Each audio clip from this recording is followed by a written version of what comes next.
Hello everyone, good morning. You are welcome to Profound Learning. I am here with today's current affairs. So let's get started. Let's move to the question number 1. So here is question number 1. किस पर्वत श्रृंखला को अक्सर तीसरा ध्रुव कहा जाता है? जैसे कि अभी रिसेंटली एक पर्वत श्रृंखला जो है न्यूज में रही है, तो उसे तीसरा ध्रुव बोला जाता है। जैसे कि पृथ्वी के 2 ध्रुव हैं, नॉर्थ और साउथ, जो उत्तरी और दक्षिणी ध्रुव हैं, तो तीसरा ध्रुव बोला जाता है हिंदू कुश हिमालयी रेंज को। ये है कहाँ पर? आप देखेंगे कि यहाँ पर भारत यहाँ पर है, भारत के ऊपर है हिंदू कुश पर्वत, तो इसे बोला जाता है तीसरा पोल। ऐसा क्यों बोला जाता है? क्योंकि यहाँ पर बहुत सारी बर्फ़ जमी है, बहुत बड़ा ग्लेशियर है। ठीक है, जैसा कि पोल्स पे बहुत बड़े बड़े ग्लेशियर पाए जाते हैं, उसी तरह एक तीसरा जो धरती पर ऐसा है जहाँ पर बहुत बड़े बड़े ग्लेशियर हैं और जहाँ पर बर्फ़ पाई जाती है। तो हिंदू कुश आप याद रखेंगे। स्टैटिक है लेकिन फिर भी न्यूज़ में था, इसलिए मैं इसको 2-3 दिन से इसको पोस्टपोन कर रहा था, इसलिए आज मैं इसको पहले नंबर पर रख दिया। सौरमंडल का सबसे बड़ा चंद्रमा मतलब उपग्रह एक तरह से गैनीमेड जो है, किस ग्रह का उपग्रह है? तो then you may know that कि बृहस्पति का है। सौरमंडल का सबसे बड़ा एक तरह से उपग्रह है, लाइक चंद्रमा की तरह, तो ये बृहस्पति का है जिसका नाम है Ganymede. Let's see the question number 3. किस देश ने पहली आईसीसी विश्व टेस्ट चैंपियनशिप जीती है? तो अभी हाल ही में देखे होंगे कि न्यूजीलैंड ने अभी क्या किया कि भारत को हराकर ये चैंपियनशिप जो अभी हुई थी, आईसीसी वर्ल्ड टेस्ट जो हुआ था, इसको जीत लिया है। तो और ये न्यूजीलैंड की ये पहली जीत है आईसीसी वर्ल्ड कप में, तो वर्ल्ड जो टेस्ट हो रहा होता है विश्व टेस्ट में। तो लेट्स सी द अगर न्यूजीलैंड की बात हुई है तो you can see in map कि न्यूजीलैंड की लोकेशन कहाँ है। आप यहाँ पर भारत है, इसको देख रहे होंगे, फिर ऐसे ऐसे इधर ऑस्ट्रेलिया है और यहाँ पर है आपका न्यूजीलैंड। न्यूजीलैंड को जो कैपिटल है क्या है? वेलिंगटन है। तो वेलिंगटन है। वेलिंगटन जो है आप देख सकते हैं, अगर इसका जूम करके मैं दिखाऊं, ये वाला जो है पोर्शन बहुत क्लियर नहीं दिख रहा है, तो let me show in zoom form. तो इसमें क्या है कि 2 बड़े बड़े आइलैंड को मिला के न्यूजीलैंड बनता है। वैसे मुख्यतः और भी छोटे मोटे आइलैंड है, लेकिन ये 2 मेजर हैं। एक नॉर्थ आइलैंड बोलते हैं और एक को बोला जाता है साउथ आइलैंड। तो जो पूछता है कि जो न्यूजीलैंड की कैपिटल है किस आइलैंड में है, नॉर्थ में है या साउथ में है, तो आपको ये पता होना चाहिए कि ये वेलिंगटन है जो कि नॉर्थ आइलैंड में है, और इसकी लोकेशन आप देख लीजिए। एक और न्यूज वो बनता है कि दोनों आइलैंड है, नॉर्थ और साउथ, जो न्यूजीलैंड के, उसके बीच एक स्ट्रेट बनती है, इसको बोला जाता है जल संधि। ठीक है, एक जल संधि बनती है जो भी, इसका क्या नाम है? तो इसका नाम है, आप याद रखिएगा, कुक। तो this is all about related to the what New Zealand. Let's see the question number 4.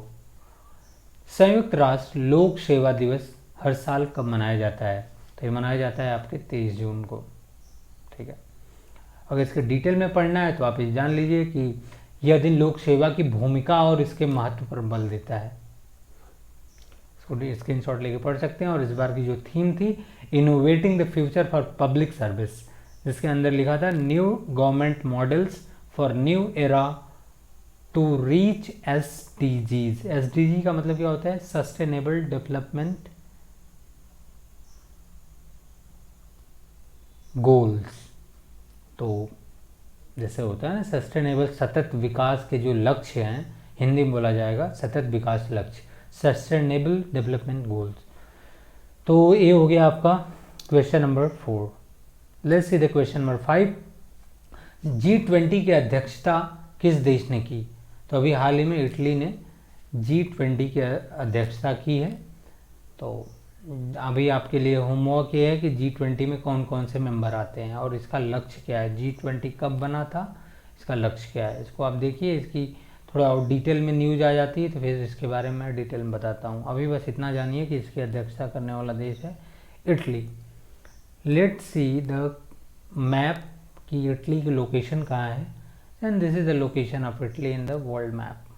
Okay, nothing more than that. आप इसको यहाँ पे देख लीजिए कि यहाँ पे मेडिटेरेनियन सी है, जिसे भूमध्य सागर बोलते हैं, लाल सागर है। ये मेडिटेरेनियन सी की अगर नॉर्थ में देखेंगे तो इटली है, ठीक है ना। Let's see the question number 6। कौन सी भारतीय संस्था घरेलू वित्तीय बचत पर आवधिक आंकड़े जारी करती है? देन द आरबीआई जो है अपना, रिजर्व बैंक ऑफ इंडिया, ये क्या करती है कि जो हाउस होल्ड फाइनेंस सेविंग है इस पे आवधिक समय समय पर क्या करती है? आंकड़े जारी करती है। Question number 7। पासपोर्ट सेवा दिवस कब मनाया जाता है? तो पासपोर्ट सेवा दिवस मनाया जाता है 24 जून को, ठीक है। Question number 8। IISc ने हाइब्रिड क्लाउड लैब बनाने के लिए किस टेक्नोलॉजी कंपनी के साथ भागीदारी की है? देन इट इज़ IBM के साथ इन्होंने किया है। IBM के बारे में आप सुने होंगे, तो एक कंपनी है जो एक तरह से टेक्नोलॉजी बेस्ड कंपनी है, जिसके साथ IISc ने क्या किया है? एक साझेदारी की है हाइब्रिड क्लाउड लैब बनाने के लिए। अभी हाइब्रिड, इसके बारे में आप डिटेल में देखिएगा कि भारतीय विज्ञान संस्थान जो है IISc बेंगलुरु ने हाइब्रिड क्लाउड लैब लॉन्च करने के लिए IBM के साथ साझेदारी की है। इस लैब का उद्देश्य जो है हाइब्रिड क्लाउड टेक्नोलॉजी में अनुसंधान को आगे बढ़ाने के लिए और इस क्षेत्र में नवाचार को बढ़ावा देने के लिए क्या करना है कि हाइब्रिड क्लाउड और AI में शोध के लिए इस संस्थान के छात्र और फैकल्टी IBM के साथ मिलकर काम करेंगे। तो AI क्या होता है? Artificial intelligence. ये सब टेक्नोलॉजी पर बात की जा रही है इसमें। AI का मतलब आर्टिफिशियल इंटेलिजेंस, जो आप नहीं जानते होंगे, मैं बता दे रहा हूँ कि ऐसा मशीनों में ऐसा इंटेलिजेंस पैदा करना जो कि इंसानों की तरह वो डिसीजन ले सकें। ओके, कि वो मशीनें हैं। अब जैसे कि आप देखते होंगे, अगर फ्लिपकार्ट पे कोई सामान आप कोई देख रहे हैं बार बार, कोई एक मान लीजिए कपड़ा आपको ख़रीदना है, पैंट खरीदना है, देख रहे हैं, तो आपको फेसबुक पर भी दिखाने लगता है, जहाँ देखो तहाँ दिखाने लगता है उसके बारे में। तो ये क्या है कि एक तरह से आर्टिफिशियल इंटेलिजेंस है, जो कि कंप्यूटर ये समझ जाता है कि आप इस तरह के कपड़े, मान लीजिए एक कपड़ा ब्लू कलर का शर्ट देखे तो ब्लू कलर का शर्ट बहुत सारे दिखाने लगेंगे, क्योंकि कंप्यूटर ये समझ जाता है कि आपको हो सके कि ब्लू कलर का आपको कपड़े पसंद है, तो बहुत सारी चीज़ें दिखाने लगता है। आप गूगल में अगर सर्च करते हैं कि ICC, तो तुरंत दे देगा, आगे दे देगा इंडिया वर्सेस न्यूजीलैंड, और न्यूजीलैंड जीत गया अपने आप, जो नहीं गूगल रिकमेंड करता है। तो ये होता है artificial intelligence. Let's see the question number 9। Bharat का कौन सा राज्य कवल प्लस कार्यक्रम शुरू कर रहा है? देन द केरल की बात है। दिसंबर 2020 में केरल ने राज्य में देखभाल के लिए ज़रूरत वाले बच्चों और यौन शोषण के शिकार लोगों की सहायता के लिए कवल प्लस कार्यक्रम को पायलट बेसिस पे शुरू किया था। लेकिन इस पायलट प्रोजेक्ट की सफलता के बाद केरल में महिला एवं बाल विकास विभाग द्वारा क्या हुआ है कि कवल प्लस को 5 और जिलों में इसको विस्तारित किया गया है।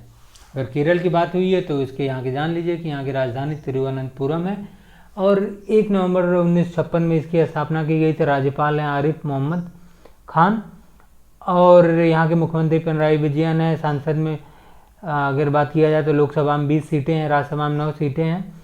तो इतना ये सब आप देख लीजिएगा। एंड अन्नामुड़ी जो है दक्षिण भारत की, साउथ इंडिया की सबसे ऊंची चोटी है, जो कि कम से कम 2695 है शायद इसकी हाइट, और ये कहाँ पर है? केरल में है, ठीक। और कुछ स्टैटिक मैं यहाँ पे आपको दिखा दे रहा हूँ। नदियों की अगर बात की जाए तो इसमें नदियाँ भवानी, कबानी जो ये सब है, पाम्बर, ये सब नदियाँ हैं भैया।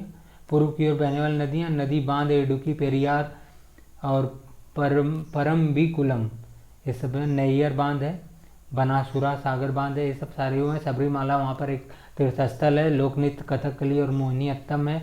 ओणम, विशु और देव त्यौहार है यहाँ पर। पेरियार नेशनल पार्क हो गया, साइलेंट वैली नेशनल पार्क, ये सब राष्ट्रीय उद्यान है। बेम्बानाड और कायमकलम, अष्टमुड़ी यहाँ की क्या है? झीलें हैं। तो this is all about the static portion related to the Kerala. कौन सा फुटबॉल खिलाड़ी अब तक संयुक्त रूप से सबसे ज़्यादा गोल स्कोर करने वाला अंतर्राष्ट्रीय खिलाड़ी बना है तो वो है भैया क्रिस्टियानो रोनाल्डो। ठीक है, अभी हाल ही में भारत के खिलाड़ी हैं जो फुटबॉलर हैं, उनका नाम आप सुने होंगे, सुनील छेत्री हैं। ठीक है, जिन्होंने क्या किया, लियोनेल मेसी को भी पछाड़ दिया है गोल बनाने के, नंबर ऑफ गोल जिन्होंने बनाया। So this is all for today, thank you very much for giving your precious time, just keep learning, keep growing, have a good day.